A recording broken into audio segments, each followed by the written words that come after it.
Shalom semua. Haleluya. Coba lambaikan tangan. Apa kabar semua? Amin. Silakan mau bergerak, duduk di depan silakan. Jadi nanti yang terakhir bisa di belakang ya. Haleluya. Mari kita bangkit berdiri saudara. Coba kita tenangkan hati kita sebentar. Hargai dia ada di sini. Dia siap melawat setiap kehidupan kita, kehausan, kerinduan. Itu yang akan melawat setiap kehidupan kita. Tuhan bergerak, Roh Kudus bergerak di tengah-tengah kita. Mari saudara hadapkan kepada Tuhan. Oh, rapasiki rapatakan rapasiki. Kita katakan kau segalanya Tuhan dalam hidupku. Kau segalanya dalam hidupku ya Tuhan. Terima kasih kalau kami ada saat ini, apalagi kami di tempat ini Tuhan. Itu kesempatan, kau memberikan kesempatan kepada kami ya Tuhan, untuk kami boleh memuji menyembah Engkau Tuhan. Kami tidak mau Tuhan menyia-nyiakan waktu yang kau berikan kami ini.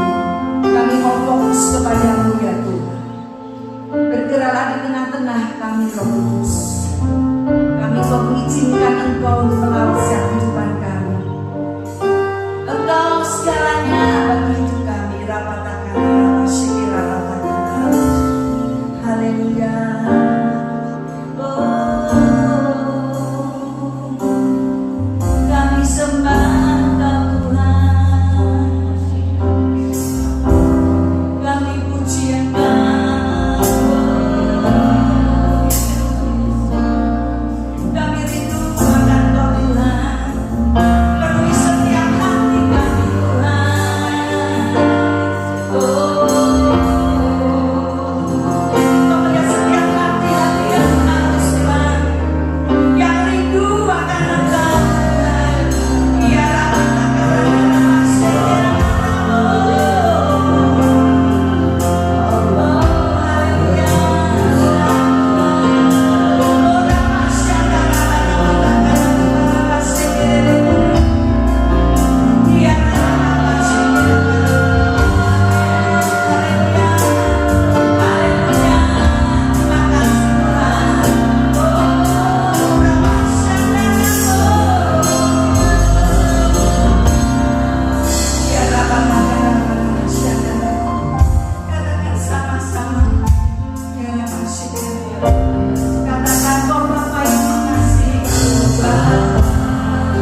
Kalau sebentar kau berbicara ya Tuhan. Setiap kami Tuhan Yesus memiliki hati seorang murid. Urapi hamba-Mu yang sebentar menyampaikan firman-Mu Tuhan. Kau percaya Tuhan Yesus, jam-jam ini Kau yang punya. Dan Roh Kudus terus Kau melalui hidup kami. Terima kasih Bapa. Dalam nama Yesus kami berdoa dan mengucap syukur. Semua berkata amin. Nanti silakan duduk.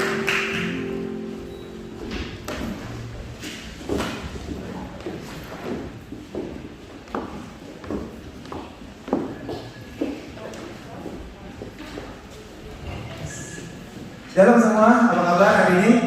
Selamat berbakti di tempat ini. Saya percaya Tuhan Yesus melihat setiap hati kita yang mau menyembah dengan sungguh-sungguh.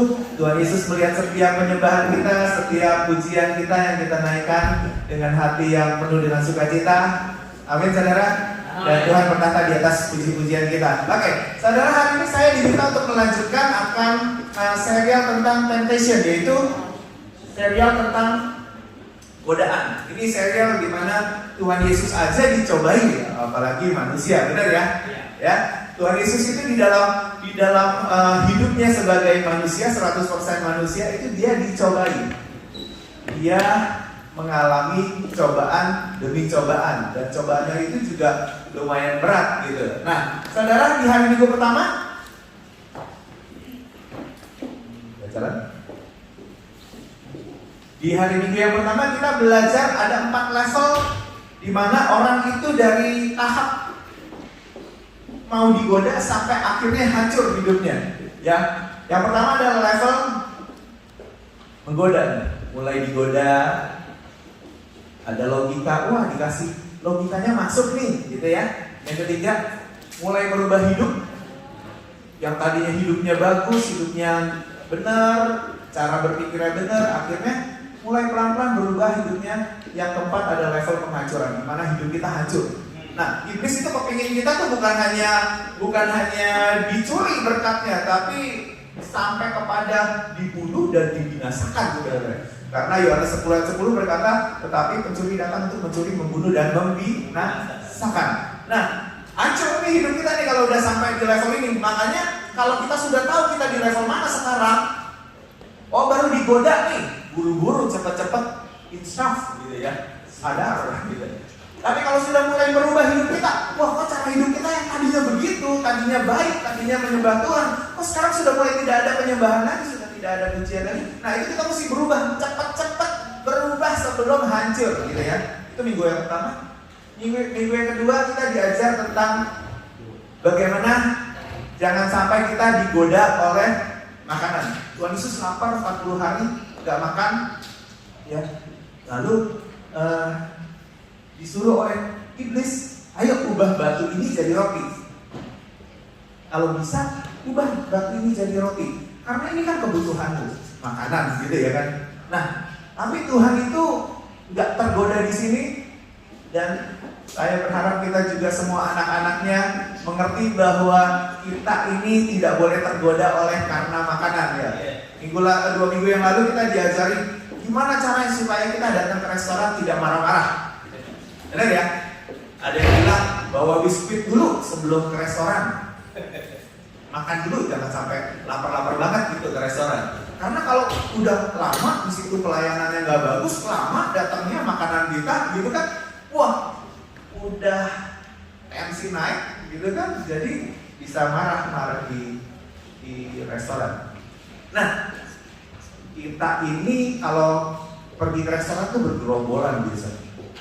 Wow, 30 orang, 20 orang, 15 orang gitu kan. Dan most likely kita ngomong bahasa Indonesia gitu kan. Dan orang tahu lah gitu kalau biasanya kenal demi kenal gitu. Oh ini salah satunya ada orang gereja yang bilang kenal. Kalau salah satunya ngamuk di situ, nah nama gereja rusak. Jadi kalau bisa, saudara, untuk urusan apapun, untuk hal apapun ya, jangan sampai marah di gereja. Apalagi saudara dikenal, oh jemaatnya JKI Jireh gitu. Jangan saudara. Karena kalau ngamuk di restoran bahaya. Kita nggak tahu apa yang mereka alami selama seharian penuh di restoran, mungkin sudah diomelin berapa customer, mungkin sudah diomelin bosnya, mungkin sudah diomelin berapa banyak orang, mungkin apa yang terjadi dengan hidupnya kita nggak tahu. Jadi please be kind kepada orang-orang yang kita tahu bahwa mereka juga bekerja, mereka mencari uang gitu. Jangan sampai gara-gara makanan salah order aja kita ngamuk di situ. Benar ya? Boleh nggak sih kita begitu? Boleh ya? Jadi terang di restoran boleh ya? Boleh dong. Masa iya kita ngamuk? Benar ya? Oke. Lalu yang minggu yang kedua kita diajar jangan berasumsi tentang Tuhan. Ada 2 poin yang diberikan, belajarlah firman Tuhan dengan dalam. Supaya apa? Supaya kita nggak jatuh di dalam mencobai Tuhan Allah kita. Karena Alkitab berkata, janganlah engkau mencobai Tuhan Allahmu. Supaya kita ngerti firman Tuhan, kita jadinya tidak jatuh di dalam mencobai Tuhan kita. Belajarlah memahami waktu dan cara Tuhan. Ada waktunya Tuhan untuk kita. Ada caranya Tuhan untuk menolong kita. Caranya Tuhan menolong orang lain belum tentu sama dengan caranya Tuhan menolong kita, benar gak? Caranya Tuhan menolong saudara dengan visa saudara beda dengan caranya Tuhan menolong saya dengan visa saya. Benar ya? Kita ini melihat berapa banyak teman-teman itu yang kira dapat pertolongan Tuhan, tapi caranya beda-beda loh. Ya. Jadi caranya Tuhan, waktunya Tuhan itu kita harus pahami supaya kita tidak berasumsi tentang Tuhan dan akhirnya jatuh di dalam pencobaan. Mencobai Tuhan. Tuhan, kalau aku begini Tuhan, harusnya kau begini Tuhan. Nah, itu mencobai Tuhan. Ada satu pesan yang bagus di tahun The Year of Surrender ini, yaitu menyerahkan sesak kita kepada Tuhan. Begini ya, betul ya Pak ya? Minggu lalu kita diajar, ayo, siapa yang sesak hati, siapa yang hati itu hancur, pahit banget gitu ya kan, ayo serahkan kepada Tuhan. Hopefully kita pelan-pelan setahun ini kita buang semua yang harus kita buang, kita serahkan. Apa yang harus kita serahkan kepada Tuhan. Nanti abis ini ada surrender service gitu ya. Kita serahkan apa yang menjadi hal yang masih nggak berkenan di hadapan Tuhan, kita buang tuh dalam hidup kita. Amin, saudara. Supaya kita terus jadi orang yang berkenan di hadapan Tuhan. Oke, selalu minggu ini saya diberi tugas yaitu masih soal godaan, menyerahkan kebiasaan buruk. Saudara, kita lanjutkan dari 3 godaan yang dialami oleh Tuhan Yesus. Matius 4 ayat 8 sampai 11 berkata begini. Ini yang ketiga ya. Dari pertama kan ubah batu jadi roti. Lalu yang kedua, Tuhan Yesus dibawa naik ke hubungan yang tinggi, ya kan? Lalu disuruh menjatuhkan diri. Lalu dibilang bahwa kalau memang engkau anak Allah, nanti malaikat akan menatang engkau, ya, supaya nggak jatuh. Lalu ini yang ketiga, pencobaan yang ketiga. Dan iblis membawanya pula ke atas gunung yang sangat tinggi dan memperlihatkan kepadanya semua kerajaan dunia dengan kemegahannya. Semua kerajaan dunia dengan kemegahannya. Saya percaya ini megah banget. Dan berkata kepadanya, semua ini akan kuberikan kepadamu jika engkau sujud menyembah aku. Ditantang untuk menyembah sekali saja, lalu semua dunia dan kemegahannya akan diberikan kepada Tuhan. Lalu berkatalah Tuhan Yesus kepadanya, enyahlah iblis, sebab ada tertulis, engkau harus menyembah Tuhan Allahmu dan hanya kepada Dia sajalah engkau berbakti. Lalu iblis meninggalkan dia dan lihatlah malaikat-malaikat datang melayani Yesus. Tuhan Yesus itu tidak ada orang lain di situ. Benar ya? Hanya Tuhan Yesus dan iblis. Kalau dia sujud sekali aja pun nggak ada orang tahu. Pun murid-muridnya nggak tahu. Karena dia dibawa spesial mengalami face to face berhadapan antara kebenaran dan iblis yang mencoba merusak kebenaran itu, digoda nih namanya gitu kan. Tapi dia sendiri pun menang. Kenapa? Karena dia ngerti firman. Firmannya di mana? Di dalam Ulangan. Di dalam Ulangan ada tertulis. Makanya Tuhan Yesus berkata ada tertulis. Berarti ada firman yang sudah ditulis dan Tuhan tahu, sehingga Tuhan bisa berkata ada tertulis. Engkau harus menyembah Tuhan Allahmu dan hanya kepada Dia sajalah engkau berbakti. Amin saudara. Jadi walaupun Tuhan Yesus sendirian, nggak kelihatan sama murid-muridnya yang lain, tapi Dia masih bisa tetap menang. Amin. Ya, saudara, kita mau lanjut. Kebiasaan buruk apa yang kita bisa buang? Oke, saya minta teman-teman bantu dong. Kebiasaan buruk yang termasuk kebiasaan buruk yang mesti kita buang di tahun ini. Oke, kira-kira bisa? Satu dong. Jangan malas, kalau malas, iya malas itu kacau. Malas itu kemiskinan, nggak boleh makan gitu. Walaupun kita punya duit, please ya. Kita punya duit, malas, itu kita nggak boleh punya makanan di restoran sebenarnya. Karena kita bilang bahwa kalau malas jangan makan, bener ya? Walaupun punya duit nggak boleh, bener. Kok Miri bisa tolong saya nggak? Satu.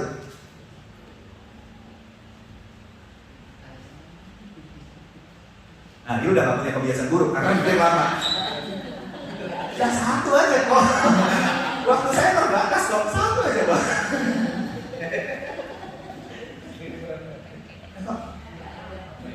Nah, udah ada. Berarti udah hebat. Boleh di skip nggak?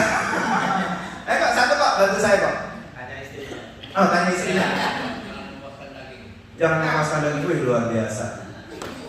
Pak Cliff bisa tolong saya nggak? Satu aja. Ngomel. Berutu, dua. Lagi. Pak Stanley bisa tolong saya nggak? Pak Stanley kebiasaan buruk apa?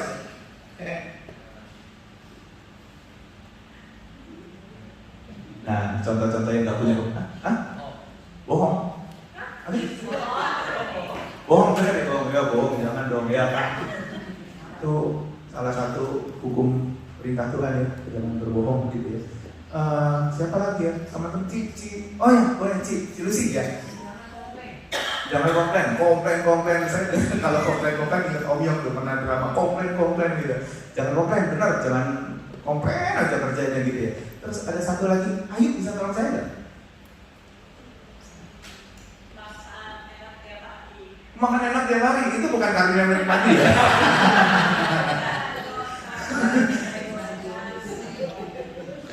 Makan enak tiap hari, nggak ingat teman gitu ya. Makan sendiri itu nggak ingat teman gitu, itu kebiasaan buruk gitu. Makan tolong ngajak-ngajak gitu ya kan. Oke, saudara. Begitu banyak kebiasaan buruk yang kita udah tahu ya, bener ya. Tapi saya mau kasih tahu, bahas satu hal kebiasaan buruk yang kita kadang-kala itu nggak terpikirkan dan sering banget kita kerjakan. Yang namanya juga kebiasaan buruk, artinya biasa kita lakukan, bener nggak? Kebiasaan. Karena sudah biasa kita lakukan ya kebiasaan buruk sehingga menjadi habit dalam hidup kita. Oke, kebiasaan buruk apa yang kadang-kadang kita nggak mengerti bahwa ini seringkali manusia lakukan, tapi kita nggak sadar, yaitu menjual terlalu murah. Ada satu pertanyaan yang saya mau lempar dulu, kira-kira manusia bisa dibeli nggak? Hah? Bisa? Berapa sih harganya? Berapa? Zaman dulu ada zaman perbudakan yang ada harganya. Budak ini segar, keker, bagus gitu kan, ototnya kencang, gede gitu. Itu ada harganya. Kalau zaman sekarang ini manusia bisa dibeli apa enggak sih? Bisa. Bisa. Sudah pernah beli manusia? Hah? Bisa nggak? Kalau bisa, boleh saya tahu harganya berapa sih? Kira-kira manusia itu bisa dibeli nggak sih? Manusia dibeli nggak pakai duit? Dipakai apa?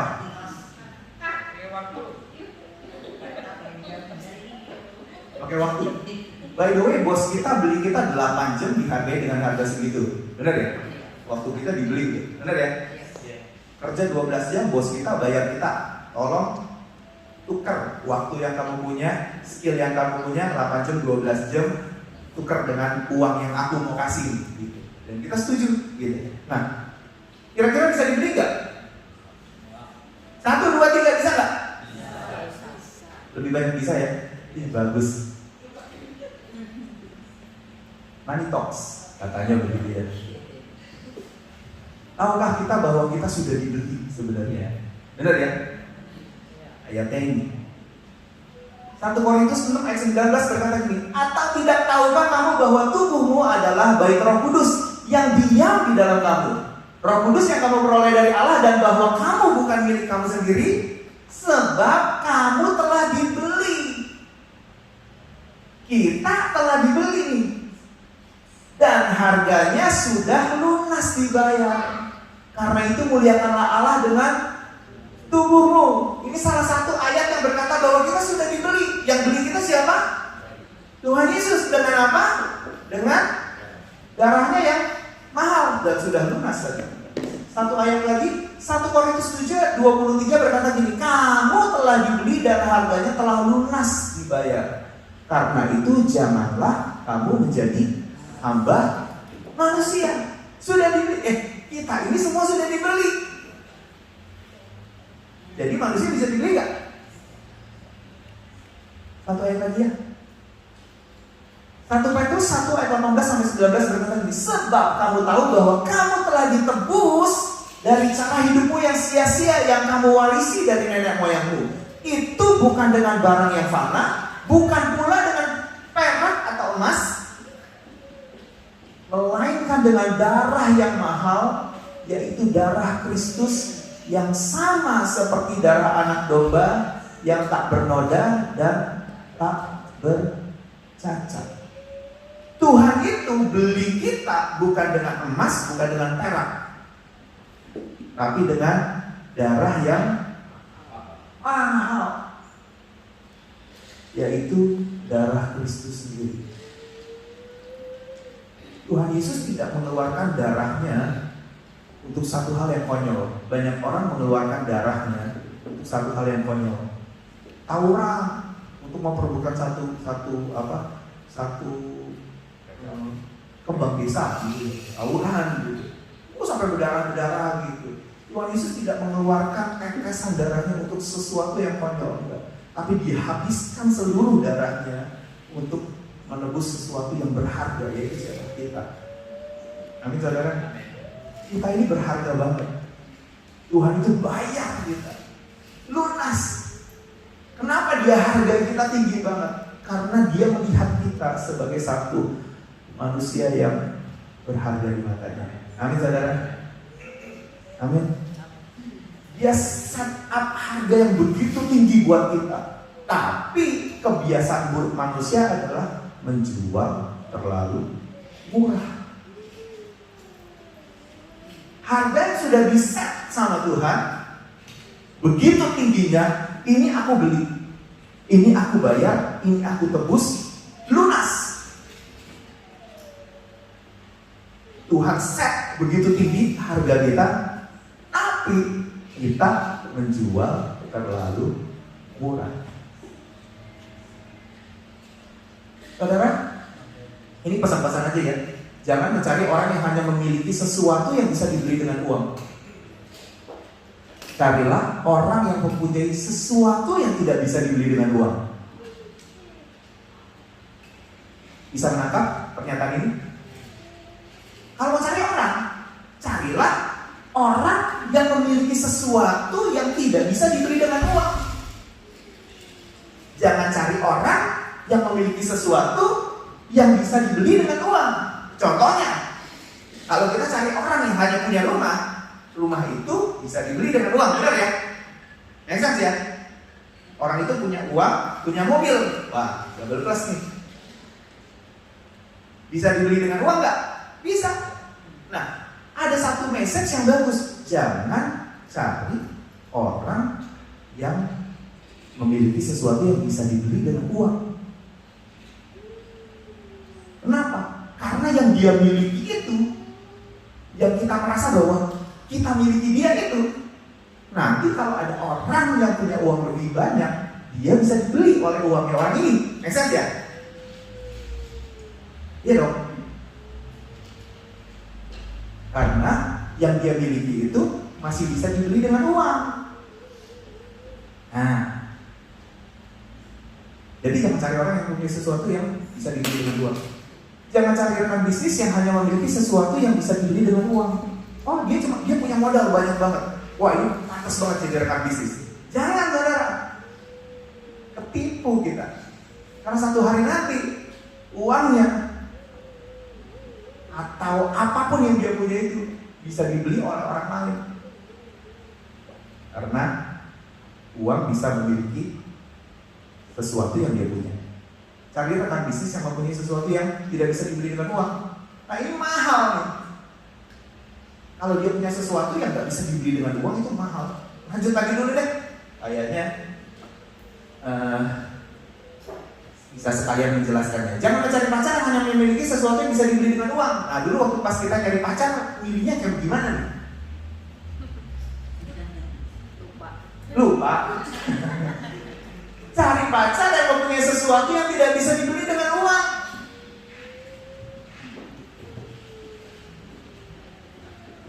Boleh gak sih bilang begini? Boleh ya? Itu koberi gak bisa dibeli dengan uang. Karena bisa. Bener ya? Kemarin minggu lalu, Jumat kemarin di Komsel saya bilang, itu yang namanya koberi itu ya, rumahnya gede di surga. Saya bilang gitu, tanya teman-teman Komsel. Rumahnya gede di pasti di surga. Kenapa? Buang sampah terus, rajin banget. Gak disuruh aja buang saudara. Sampah gak ada aja dicari-cari saudara. Dicari-cari buat dibuang saudara.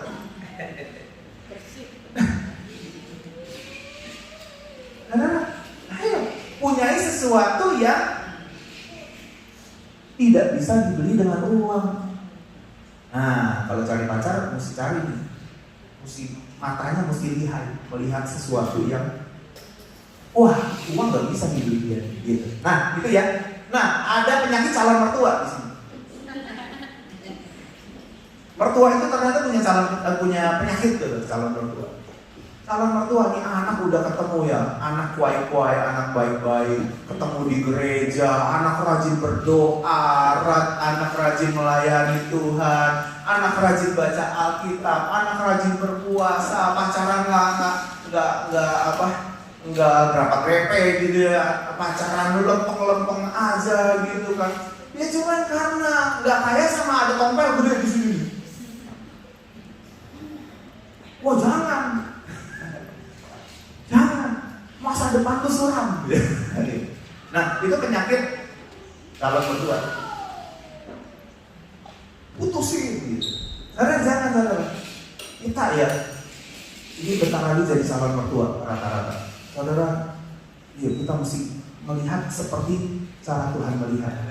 Saudara, kita mesti pilih yang bagus saudara.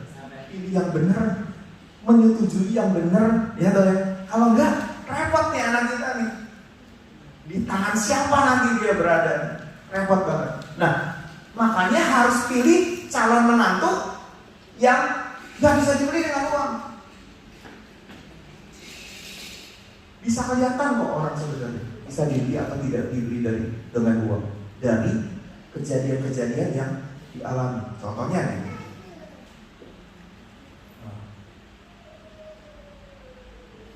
kesetiaan misalnya. Orang ini setia banget melayani, setia banget. Apa juga datang aja ke gereja, hujan badai tetap aja setia. 2 minggu lalu badai, stop di sini ya. Pak Greg itu sampai mengapresiasi saudara ini luar biasa karena saudara datang di tengah-tengah storm seperti kayak begini, gitu ya. Nah ini anak-anak muda seperti kayak gini nih yang bisa di consider sebagai wah calon mantu nih bagus nih, punya kesetiaan. Benar ya? Iya dong. Kalau enggak kan kacau saudara. Anak kita di tangan siapa nih? Yang calon mertua. Karena cari mantu yang hanya memiliki sesuatu yang bisa dibeli dengan uang. Carilah menantu yang mempunyai sesuatu yang tidak bisa dibeli dengan uang. Amin saudara. Nah makanya nanti teman-teman yang mau mantu, ayo di seleksi dengan ketat gitu ya. Nah pesan buat kita hari ini, gitu kan tadi buat orang lain ya. Buat kita mesti bawa pulang firman Tuhan. Jangan jadi orang yang hanya memiliki sesuatu yang bisa dibeli dengan uang. Kita mesti jadi orang yang memiliki sesuatu yang tidak bisa dibeli dengan uang. By the way, apa yang kita miliki yang tidak bisa dibeli dengan uang? Nah ini pertanyaan kedua. Punya gak jawabannya? Kalau enggak, hidup kita bahaya banget. Orang kaya bisa beli kita. Orang berduit bisa beli kita. Orang berkuasa bisa beli kita. Orang berkuasa bisa mengubah seluruh kehidupan kita. Betapa bahayanya kalau hidup kita tidak memiliki sesuatu yang tidak bisa dibeli dengan uang. Oke, bantu saya. Kira-kira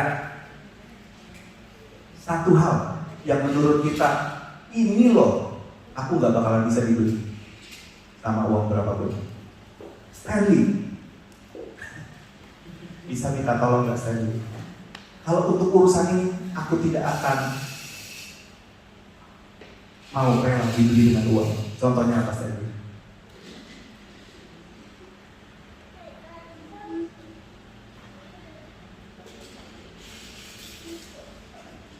Jangan lama-lama Stanley. Waktu.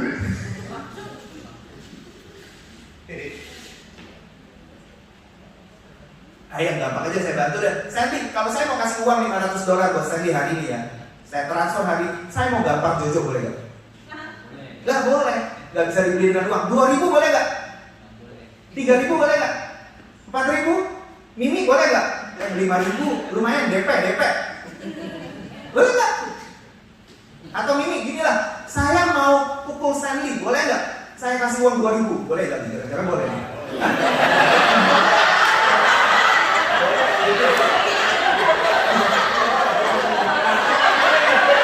Jangan boleh.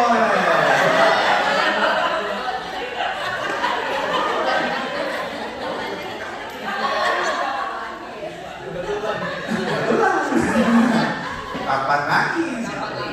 Saudara, ada satu game di acara di 106,9 FM. Itu setiap Senin pagi kalau nggak salah ya. Ini nggak tahu ya, masih ada apa enggak. Setiap Senin pagi itu sebelum berangkat kerja ada talk show gitu kan, yang dimana ada satu hadiah reward $1.000.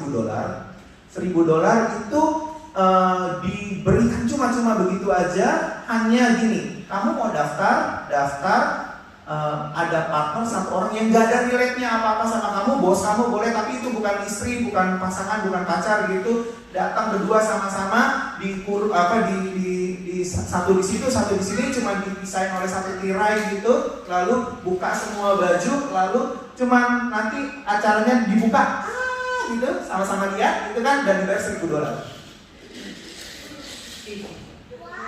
Uang gampang.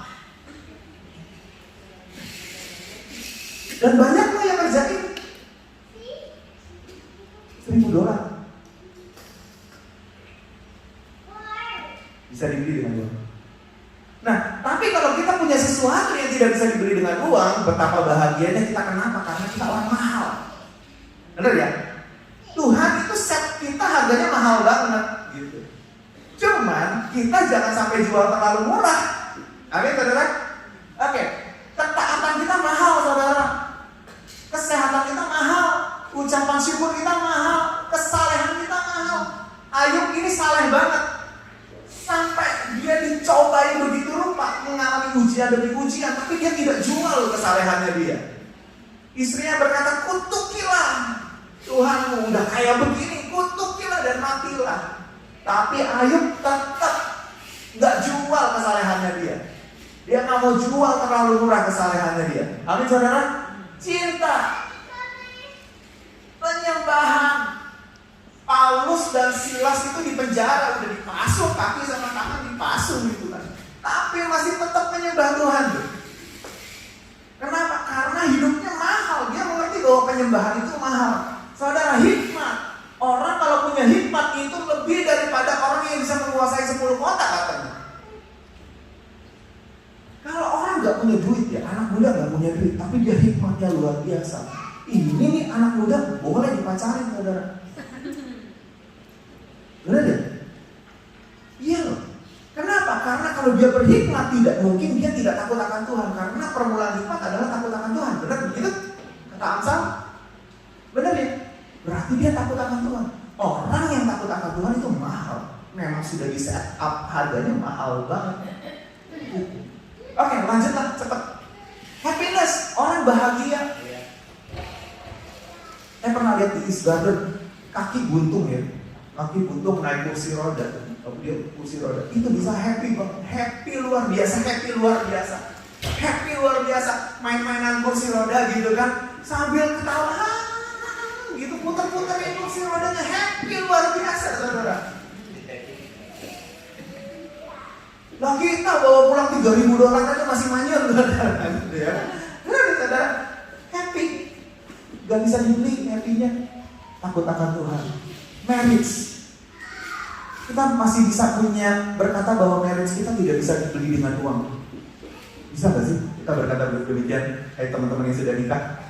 Iya. Atau mau tukar tambahnya?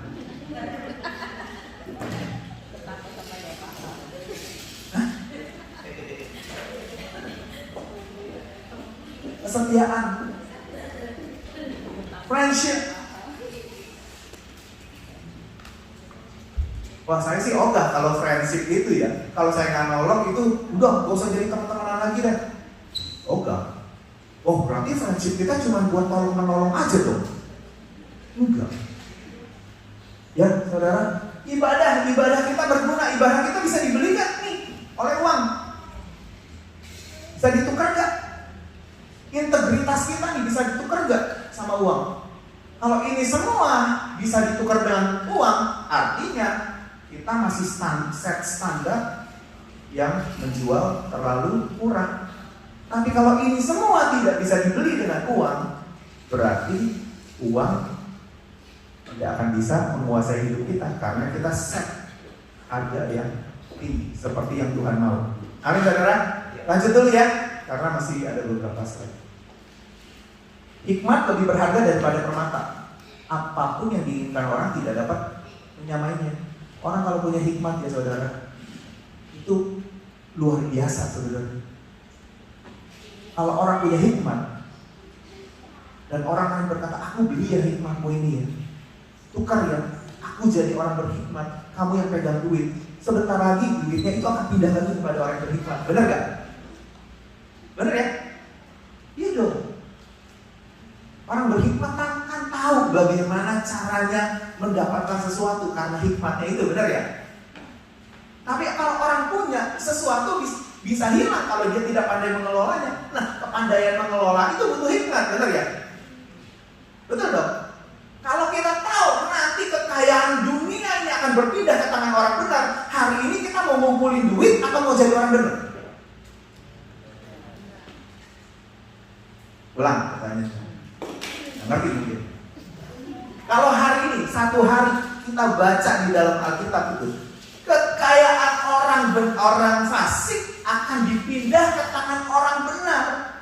Hari ini, kalau kita punya hikmat, kita mau ngumpulin duit atau kita mau jadi orang benar? Orang benar. Ya lu kumpulin sana. Aku mengupayakan diri aku benar. Kekayaannya pindah ke tangan orang benar. Bukan begitu kata Alkitab? Benar ya? Jadi ada loh. Sekarang ini ada orang yang capek-capek ngumpulin, kerja siang, malam, tengah malam, banting tulang, ngumpulin. Lalu nanti pada saatnya nanti tiba-tiba pindah aja seperti itu. Karena itu kata firman Tuhan. Dan firman Tuhan pasti terjadi. Orang benar pasti akan mengelola kekayaan orang fasik. Oke saudara? Jadi hari ini kalau kita sibuk cari duit dan tidak sibuk mengupayakan diri kita benar, uang yang kita kumpulkan, bisnis yang kita bangun akan pindah ke tangan orang benar. Saudara, betapa berharganya hikmat. Kalau saudara punya hikmat, jangan sampai ini dijual. Jangan. Kalau saudara punya hak, jangan sampai dijual. Hak kesulungan itu Esau jual sedemikian murahnya. Kalau dikira lapar, makan gitu. Ya. Benar ya saudara? Tapi kalau saudara punya hikmat, belajar hikmat, punya hikmat, jangan pernah ditukar dengan apapun juga. Amin saudara? Salomo itu jadi kaya bukan karena dia jual hikmatnya, bukan. Tapi dia menggunakan hikmatnya dan orang lain, di solve problemsnya, dia masih memiliki hikmat, dan akhirnya uang itu masuk juga ke tempat dia, dan dikatakan bahwa dia adalah orang yang paling kaya karena dia menggunakan hikmatnya dan bukan menjual hikmatnya. Eksen ya saudara ya. Nah, jadi jangan jual terlalu murah. Itu kebiasaan manusia tuh. Jual terlalu murah. Ibadah digantikan dengan sesuatu yang murah. Pesta ulang tahun. Gak ada loh. Orang pesta ulang tahun sama ibadah itu milih pesta ulang tahun loh saudara. Itu berarti dia menganggap ibadah itu dia jual ibadahnya di minggu itu, hak dia di minggu itu dijual dengan harga ya pesta ulang tahun gitu. Nah, seperti kayak begini lah. Jadi jangan jual apapun terlalu murah karena itu kebiasaan buruk saudara yang harus dibuang. Gibson J160X. Nah, ini pemain gitar pasti tahu harganya berapa? Ayo, musik. Gibson ini merek terkenal, merek yang dipakai oleh artis-artis, salah satu brand yang luar biasa. Kira-kira ini beli berapa harganya?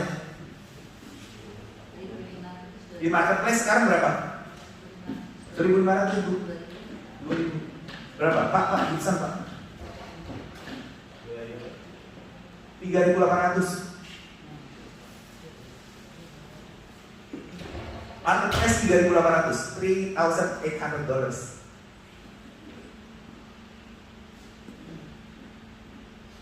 Bisa dibeli gak sama kita? Stanley nanggung bisa beli dong? Bisa ya? Bisa beli 10 ya?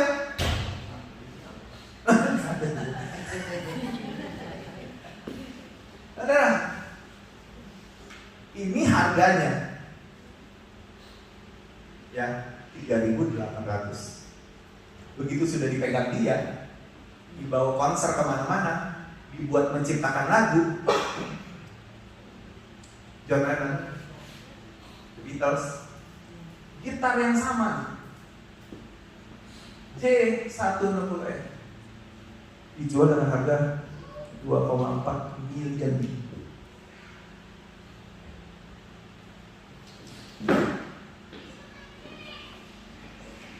Gitar yang sama. Betapa luar biasanya kalau kita punya sejarah. Teman-teman yang melayani,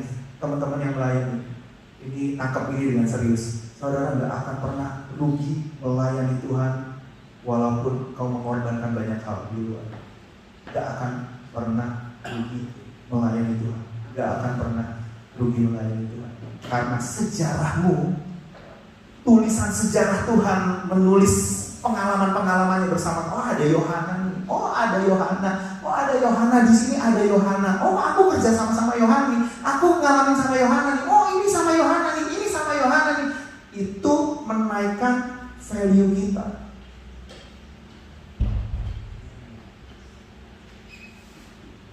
Naik dari 3.800 jadi whatever. Teman-teman, setiap pengalamanmu dengan Tuhan itu diukir di dalam tongkat ukiran hidupmu. Ada dia, oh ada dia, oh dia nggak absen, ada dia. Setiap pengalaman ketika Tuhan mau memberikan lagu dalam hidup kita, oh dia yang nangkep. Setiap kali Tuhan ada project, oh ada dia yang aku bisa pakai. Setiap Tuhan mau melakukan sesuatu dalam kota ini, oh ada dia yang berdoa. Setiap kali Tuhan mau mengerjakan sesuatu, ada dia. Value-nya naik. Makanya teman-teman yang melayani, jangan berhenti melayani Tuhan. Jangan sampai kita berhenti melayani Tuhan. Amin saudara. Value-mu naik berkali-kali lipat. Dan Tuhan sebenarnya sudah set harga yang sangat tinggi sehingga iblis gak bisa beli. Cuma kita jual terlalu murah. Bapak itu kalau nawar agak sadis ya. Tahu ya ceritanya ya. Harga 2.000 bisa ditawar 500. Itu kalau sama mama udah ditipukin. Tapi dikasih. Yang on siapa kalau dikasih? Yang jual, benar. Dikasih, dijual terlalu murah. Dikasih loh. Nah, saudara, gitar ini saudara nggak bakalan turun harga jadi 1 miliar, nggak bakalan saudara, nggak bakalan dilepas, nggak bakalan. Kenapa? Karena sejarahnya begitu panjang dengan orang ini saudara. Legend musik dunia saudara. Nggak bakalan diturunin, lelang nggak bakalan turun harganya dari 1 miliar, tidak bakalan. Sekarang ada di museum gitar. Benar gak? Nah, perjalanan hidup kita itu menciptakan value yang tinggi banget, tapi kita jual terlalu murah. That's the problem. Itu kebiasaan buruk manusia. Benar ya? Kita ganti istri kita dengan istrinya orang lain.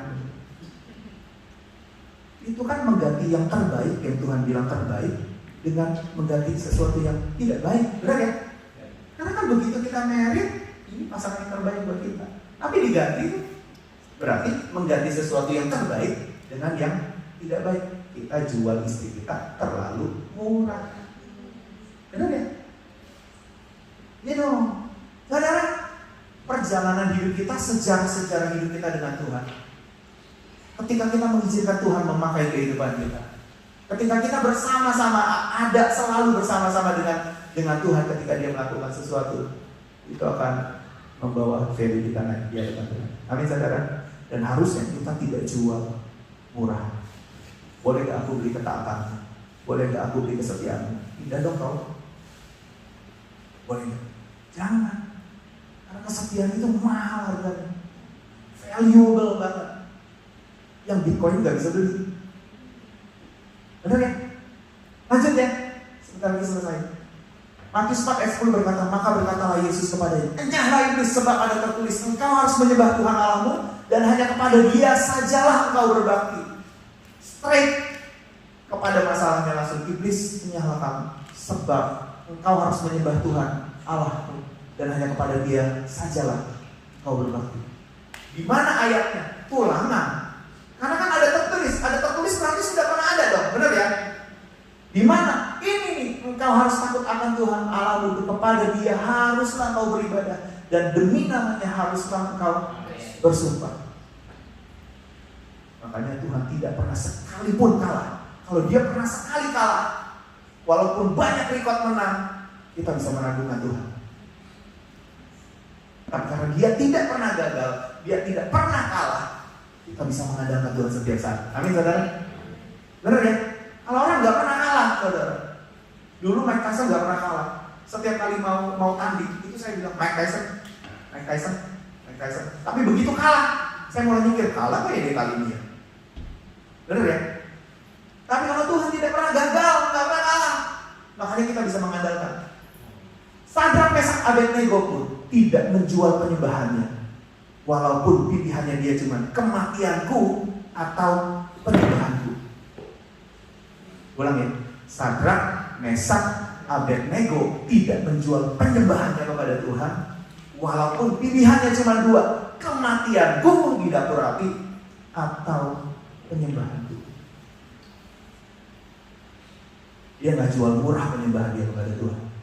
Hal yang sudah dia bangun setiap hari bersama dengan Tuhan, ya, tidak dijual sedemikian gampangnya, walaupun pilihannya cuma 2, either kematianku atau penyembahanku. Luar biasa ya.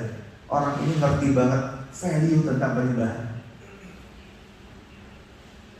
Tidak ada gunanya kami memberi jawab kepada Tuhanku dalam hal ini.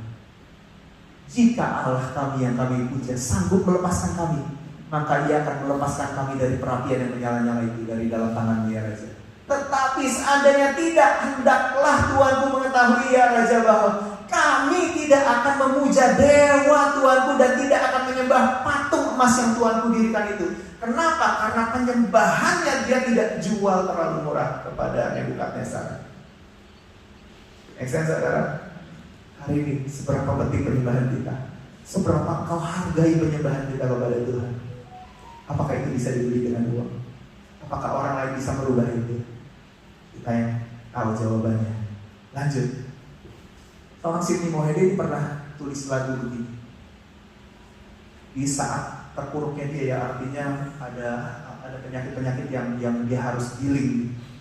Kalau nggak salah dengan tenggorokannya, dia bilang, bahkan di dalam api pun aku akan tetap menyembahmu. Diambil dari cerita Sadrak, Mesak dan Abednego.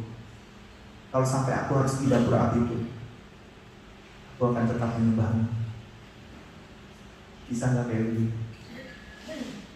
Biar iman kita teruji, biar standar yang Tuhan tetapkan dalam diri kita yang sudah dibeli dengan harga yang mahal itu, kita tetap set harga yang tinggi. Jangan jual terlalu murah.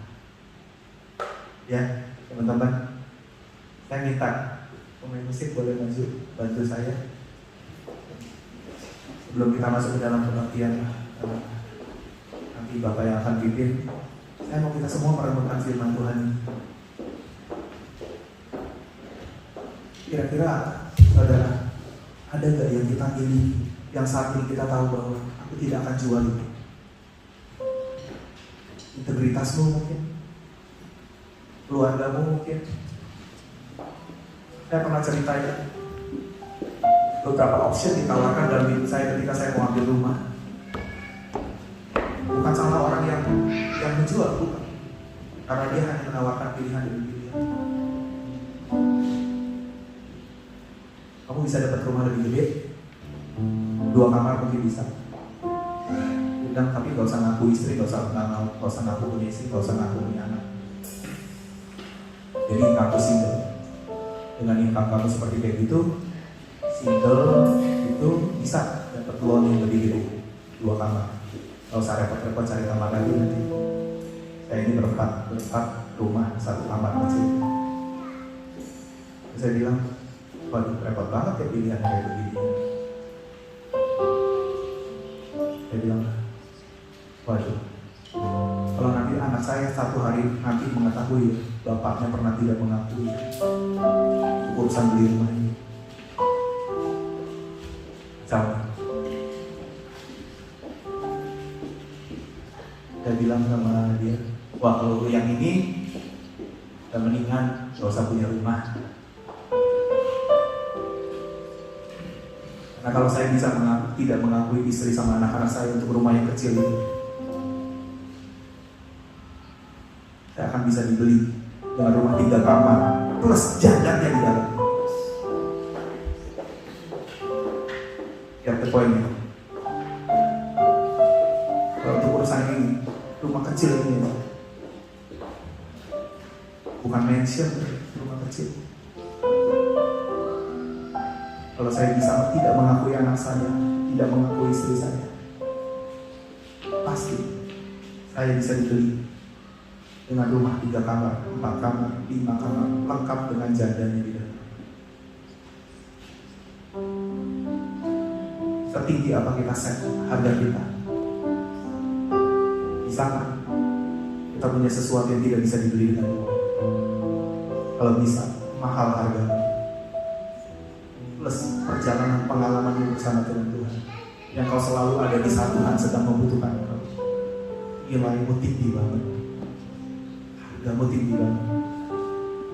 Seperti Sadrak, Mesak, Abednego, penyembahannya tidak berhenti walaupun di dapur api. Atau F-mu, teman-teman, hari ini kita akan menyerahkan apa yang menjadi kebiasaan buruk kita. Satu kebiasaan buruk ini tolong dipelajari.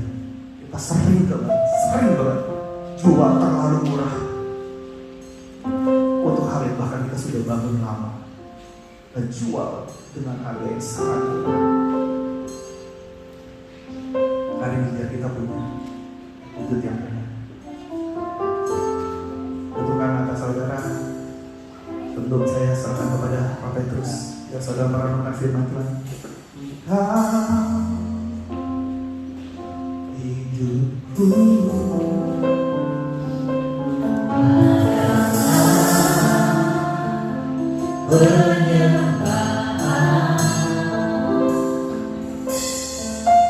Kau cinta aku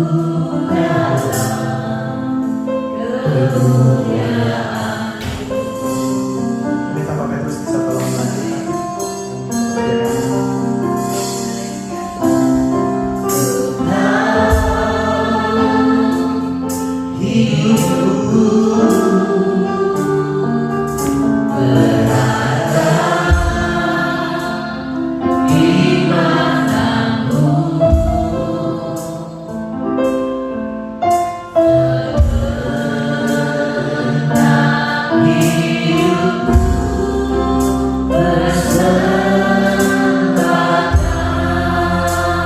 Perhatikan, kita selesai dengan serial godaan.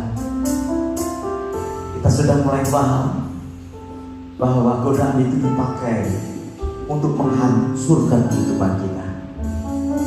Kita tahu kita sering tergoda dengan kebutuhan-kebutuhan kita. Seringkali kita tergoda dengan keinginan mempercayai Tuhan. Dan hari ini kita belajar bagaimana kita seringkali tergoda hanya untuk mencari jalan yang pintas dengan cara menjual terlalu murah. Bapak Ibu Saudara yang dikasihi Tuhan, setiap orang selalu diberi visi oleh Tuhan. Dan kita tahu setiap visi itu pasti diberikan provisi, pasti akan sampai. Hanya saja seringkali kita tergoda untuk lebih cepat mencapainya. Tuhan Yesus dihadapkan kepada satu peristiwa tidak ada orang yang tahu. Dia hanya diminta untuk menyembah sekali saja, tidak lama, sekali saja. Tetapi itu adalah jalan pintas. Apa sih sebetulnya Tuhan Yesus yang minggu depan kita akan rayakan Paskah yang ada? Apa sih tujuannya datang ke dunia? Bukankah dia diminta untuk menyelamatkan umat manusia yang berdosa? Setuju? Dan pada saat itu di atas gunung yang tinggi dia diperlihatkan semua itu. Salah satunya diperlihatkan manusia yang ada di atas muka bumi ini. Seakan-akan iblis mau berkata itu, lihat, kau datang ke dunia untuk menyelamatkan mereka, dan aku mau berikan mereka kepadamu. Karena ketika manusia jatuh dalam dosa, kemudian kuasa di atas dunia diberikan kepada iblis. Tidak orang tahu, nyembah kita cuma sekali aja. Jalan pintas sudah. Ingat baik-baik hari ini, jalan pintas bisa menjadi kebiasaan buruk dalam hidup kita. Hari ini kita akan sama-sama datang kepada Tuhan. Kita punya 4 surrender service dalam 1 tahun ini. Setiap 3 bulan kita serahkan satu. Dan kita mau take action hari ini, menyerahkan kebiasaan buruk kita. Kadang bersama saya kebiasaan buruk. Ketika ditanya, sebetulnya susah untuk menjawab ya. Kebiasaan burukmu apa? Tapi dalam hati kita tahu ya, kebiasaan buruk kita apa? Dan Tuhan Yesus itu selalu, Roh Kudus selalu berkata, jangan. Saya nggak tahu sih. Nonton film Korea yang 32 jilid itu termasuk kebiasaan buruk, anda nggak tahu. Tetapi perhatikan, semua yang membuat hubungan kita dengan Tuhan jadi terpisah, itu adalah kebiasaan yang buruk. Tuhan mau bangun hubungan, ya. Jadi jangan jual dengan terlalu murah relationship kita dengan Tuhan. Jangan jual terlalu murah relationship kita dengan keluarga. Amin. Jangan jual terlalu murah relationship kita dengan jemaat Tuhan. Jangan jual terlalu murah kata hubungan itu. Kita harus bangkitkan lagi.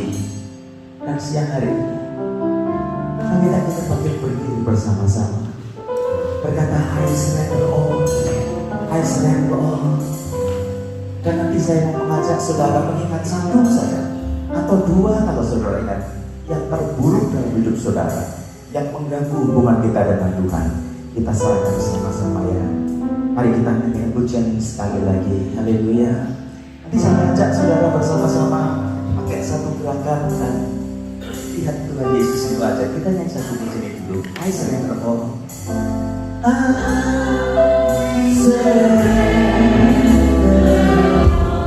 Tuhan Yesus sambil berdoa.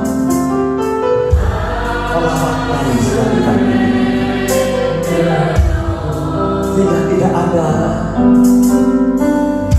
hal yang buruk yang kami pernah rasakan. Kalau kita mau menjual terlalu murah harga yang sudah terset dalam hidup kami. Aisyah yang berkobar.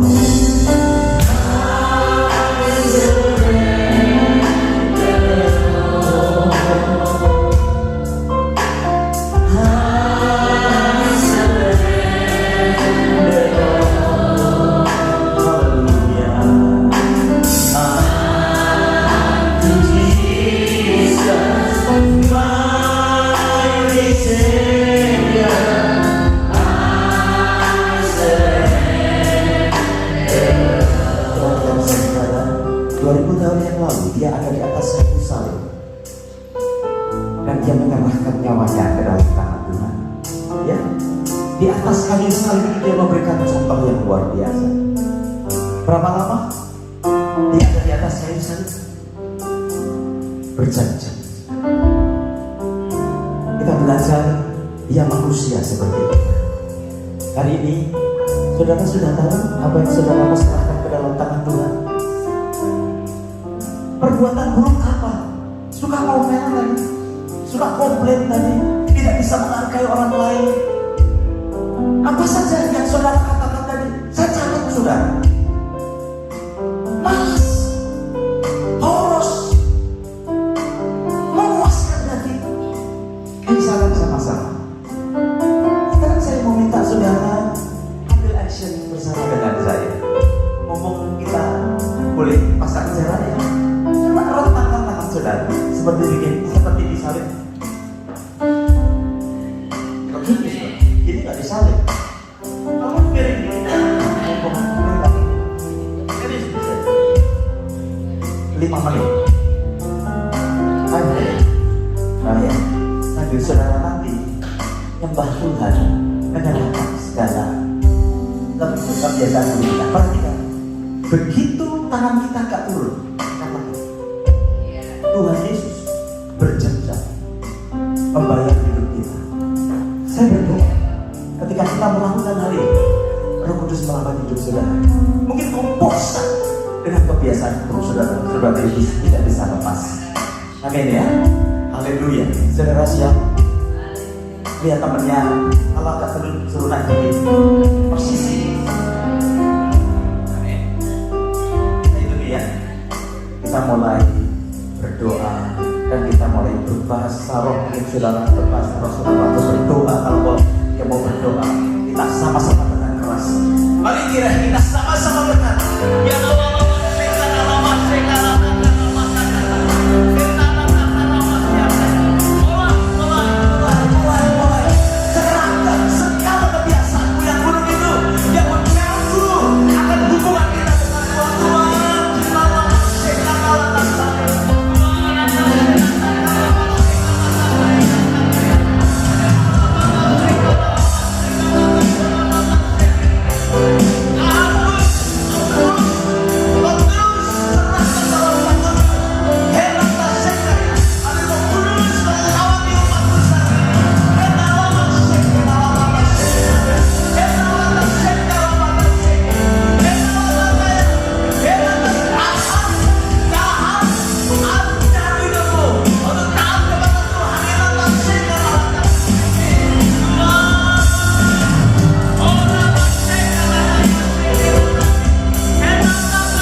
buruk Kau lepaskan dari kehidupan kami, kebiasaan-kebiasaan yang tidak.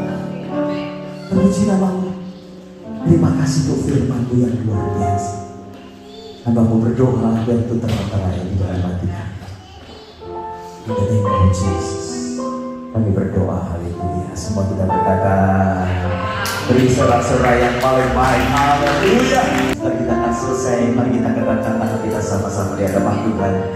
Bapak Surgawi, tumpahkan tangan-Mu di atas kepala kami masing-masing.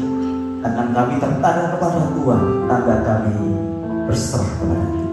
Terima kasih Bapak Ibu Saudara yang dikasihi Tuhan, dan juga saudara-saudara yang ada di online service yang ada Indonesia, tempat-tempat yang lain yang mengikuti. Kita berpisah satu dengan yang lain, pulang dengan membawa berkat yang besar dari Allah Bapa.